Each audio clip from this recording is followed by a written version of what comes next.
Hi, my name is Cynthia Hunter, and I will be discussing and evaluating a study that was done reviewing mindfulness-based stress reduction techniques for post-traumatic stress disorder among veterans. Current treatments for PTSD include prolonged exposure therapy and cognitive processing therapy. These processes have been deemed effective. However, 30 to 50% of veterans fail to show an improvement in their symptoms. So in this study by Polesny et al., the purpose is to compare mindfulness-based stress reduction techniques with current present-centered group therapy. So the goal is to increase adherence to treatments for post-traumatic stress disorder, or PTSD. And the design that was utilized was a randomized controlled trial consisting of 116 veterans with PTSD, and they were recruited from Minneapolis Veterans Affairs Medical Center from March 2012 to December 13. And then there were also some outside participants that were captured via advertisements. So outcomes were assessed before, during, and after treatment with a 2-month follow-up. The interventions, 58 participants were randomly selected to participate in this mindfulness-based technique, which were Group 1, and then Group 2 being the other 58 participants in the present-centered group therapy. So there was a comparison method here. And the outcomes, using the PTSD checklist, symptoms were assessed for severity after treatment at 3, 6, 9, and 17 weeks, 17 weeks being the 2-month checkup. And the scores range from 17 to 85, with the higher score meaning the higher severity of symptoms. Reducing one score by 10 points is considered clinically significant in this case. Secondary outcomes were assessed by the independent evaluators using the clinician-administered PTSD scale, along with improvements in depressive symptoms, quality of life, and mindfulness.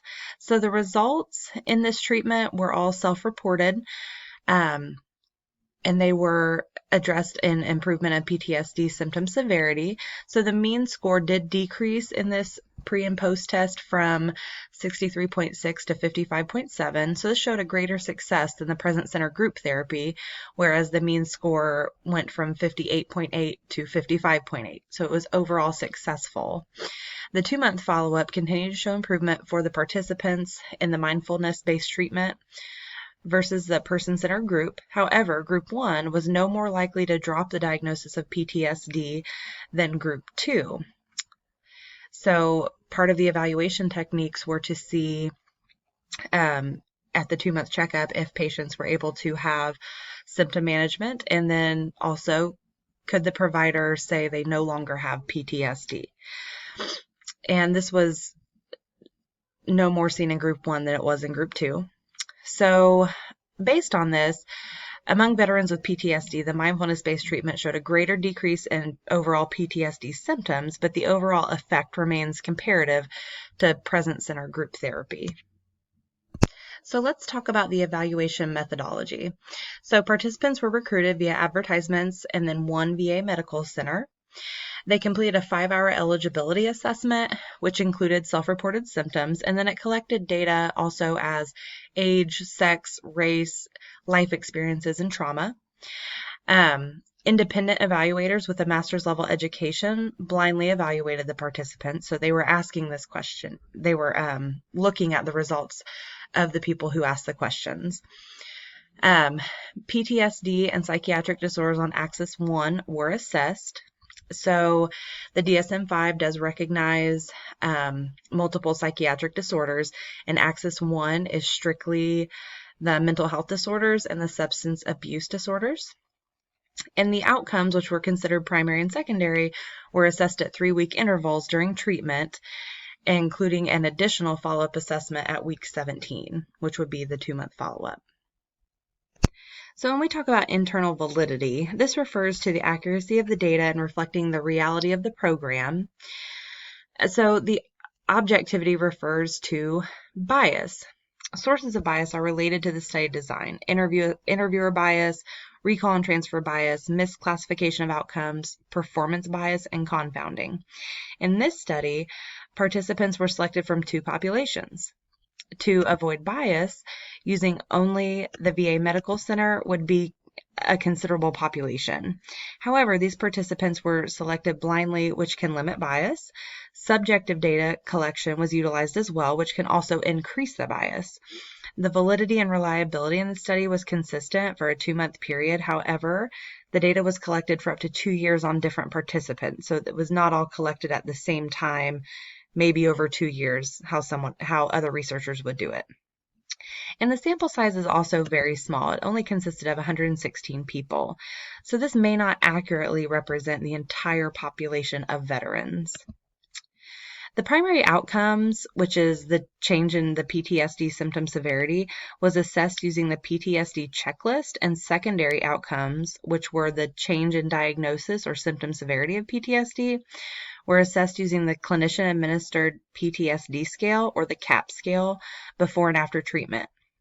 Traumatic life events were also taken into consideration for scoring on secondary outcomes to determine the symptom severity. So the problem with assessing symptoms is that it is subjective data that is interpreted into numbers based on the interviewer's perception. This can provide a flawed study data. So the results of the study were based on the interviewer's interpretation of the participant's description of symptoms before and after treatment, which can lead the outcomes of mindfulness treatment to prove mildly effective over present-centered group therapy. So I must ask the question, are the results of the study significant enough to show a decrease in PTSD symptoms with this treatment? The construct validity of this study could be improved, so utilizing the PTSD checklist and the CAP scale to determine primary and secondary outcomes are significantly subjective. A scale of measure is used, but is up to the interviewer to answer the questions and interpret severity. In terms of external validity, we'll first address transferability, which refers to applying knowledge from one research study to different environments. This study by Polozny et al. Focuses on the treatment of mindfulness-based therapy on men and women. So this method can be applied to can this method be applied to subgroups effectively? A study completed by Dutton et al. In 2010 researched the effect of this method on low-income African American women with PTSD. 106 women were used in the randomized controlled trial to assess the feasibility of using mindfulness-based treatment, compliance, and effectiveness of treatment. Overall, the women found this therapy helpful and easily accessible. However, more research does need completed to determine the viability of the statistics in the population. So I feel that this shows that mindfulness-based treatment can be useful when applied to other subpopulations with PTSD.